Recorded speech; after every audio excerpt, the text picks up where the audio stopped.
Furniture വിപണന രംഗത്ത് 13 വർഷത്തിലധികം നിലമ്പൂരിൽ പുതുമയുടെ പ്രൗഢ വിസ്മയം ഒരുക്കിക്കൊണ്ട് വിശ്വസ്തയോടെ പ്രവർത്തിച്ചു വരുന്ന new Rajdhani furniture Keerthippadi Nilambur.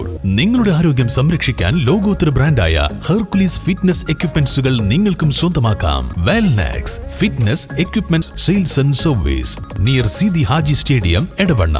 Home gym set ചെയ്തു കൊടുക്കുന്നു.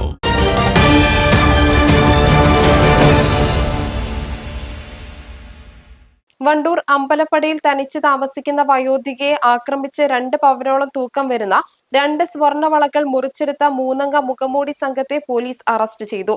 വണ്ടൂർ അമ്പലപ്പടി സ്വദേശി പാലാംപറമ്പത്ത് നിതിൻ, സഹോദരൻ നിഖിൽ, ഇവരുടെ സഹോദരി ഭർത്താവും കവർച്ചയുടെ സൂത്രധാരനുമായ അമ്പലപ്പടി സ്വദേശി പടിഞ്ഞാറെ മണ്ടാവിൽ ജിജേഷ് എന്നിവരെയാണ് വണ്ടൂർ സിഐ സംഗീത് പുനത്തിലിന്റെ നേതൃത്വത്തിലുള്ള പ്രത്യേക അന്വേഷണ സംഘം പിടികൂടിയത്. കഴിഞ്ഞ ഡിസംബർ 22-നാണ് കേസിനാസ്പദമായ സംഭവം നടന്നത്. അമ്പലപ്പടി ബൈപ്പാസിൽ താമസിക്കുന്ന പാലക്കാത്തോട്ടത്തിൽ വിജയകുമാറിന്റെ ഭാര്യ കെ ചന്ദ്രമതിയുടെ ആഭരണങ്ങളാണ് 3 പേർ കവർന്നത്. മൽപിടുത്തത്തിലും വീഴ്ചയിലും പരിക്കേറ്റ ചന്ദ്രമതി താലൂക്ക് ആശുപത്രിയിൽ ചികിത്സ തേടിയിരുന്നു.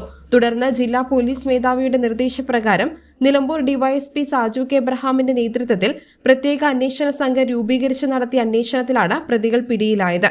ജിജേഷിന്റെ കടബാധ്യതകൾ തീർക്കാൻ വേണ്ടിയാണ് പ്രതികൾ കവർച്ച ആസൂത്രണം ചെയ്തത്. ഓട്ടോ ഡ്രൈവറായ ജിജേഷ് മുൻപ് പലപ്പോഴും ചന്ദ്രമതിക്ക് വേണ്ടി ട്രിപ്പ് പോയിരുന്നു.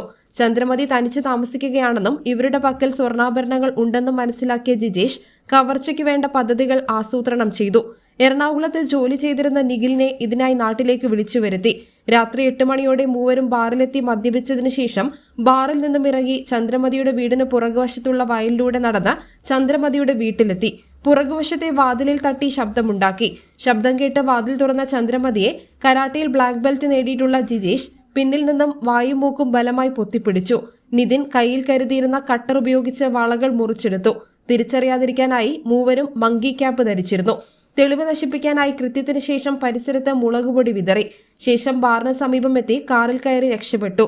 ജിജേഷിനെ വീട്ടിലിറക്കിയ ശേഷം സഹോദരങ്ങൾ ചന്ദ്രമതിയുടെ വീടിന് പരിസരത്തിലൂടെ സ്ഥിതിഗതികൾ അറിയുന്നതിനായി സ്കൂട്ടറിൽ കറങ്ങുകയും ചെയ്തു. തെളിവ് നശിപ്പിക്കാനായി മങ്കി ക്യാപ്പ് കത്തിച്ചു കളഞ്ഞു. തങ്ങളിലേക്ക് പോലീസ് എത്താതിരിക്കാനായി കൃത്യസമയത്ത് പ്രതികൾ മൊബൈൽ ഫോൺ സ്വിച്ച് ഓഫ് ചെയ്തിരുന്നു. 30ഓളം CCTVകൾ പരിശോധിച്ചും പ്രദേശവാസികളിൽ സംശയമുള്ളവരെ ചോദ്യം ചെയ്തും പോലീസ് നടത്തിയ അന്വേഷണത്തിനൊടുവിലാണ് പ്രതികളെക്കുറിച്ച് സൂചന ലഭിച്ചത്. തുടർന്ന് ജിജേഷിനെ കസ്റ്റഡിയിലെടുത്ത് ചോദ്യം ചെയ്തതിൽ പ്രതി കുറ്റം സമ്മതിച്ചു.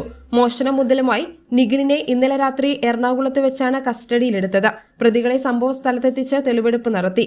SI-മാരായ O Vasudevan, VK Pradeep, senior CPOമാരായ Muhammad Shifin, K Riyas, CM Mahesh, Sajeesh T, squad അംഗങ്ങളായ സുനിൽ മമ്പാട്, ആഷിഫ് അലി, ജിയോ ജേക്കബ്, സജീഷ്, കൃഷ്ണദാസ്, സാബിർ അലി, CK സജീഷ്, T നിബിൻദാസ്, അഭിലാഷ് കൈപ്പിനി എന്നിവരും അന്വേഷണ സംഘത്തിലുണ്ടായിരുന്നു.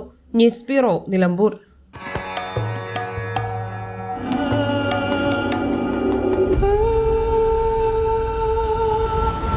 ചരിത്ര Vivah bridal collections by Shobhika Weddings.